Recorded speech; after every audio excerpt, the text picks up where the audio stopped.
Dress துவைக்க போடணும். Dress எங்க? இங்க இருக்கேன். ட்ரெஸ் எங்க? என்னது இது? ஏய் கண்ணாடி கழட்டு. என்னது இது? இருட்டில் கண்ணாடி போட்டுக்கிட்டு. சாரி. சரி நான் போய் ட்ரெஸ் துவைச்சிட்டு வரேன். ஃபர்ஸ்ட் ஜிப்பை வேடுங்க.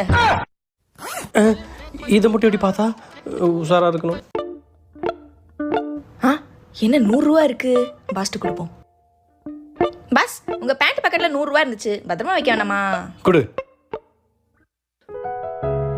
இந்தா 200 ரூபா. எதுக்கு இப்ப டபுளா தெரியுங்க? உன் நேர்மையை பாராட்டதான். Thank you boss. The next day. பாஸுக்கு இதே வேலையா போச்சு. சரி கொடுப்போம். பாஸ் இந்த பழக்கத்தை மாத்தவே மாட்டீங்களா? இன்னைக்கு பாருங்க 500 ரூபா கிடந்துச்சு பேண்ட்ல. கொடு. இந்தா 1000 ரூபா. இன்னைக்கு ஏன்? நீ நினைச்ச அந்த காசை திருட கூட செஞ்சிருக்கலாம், எனக்கு தெரிய கூட செஞ்சிருக்காது. ஆனா ஒவ்வொரு வாட்டியும் நேர்மையை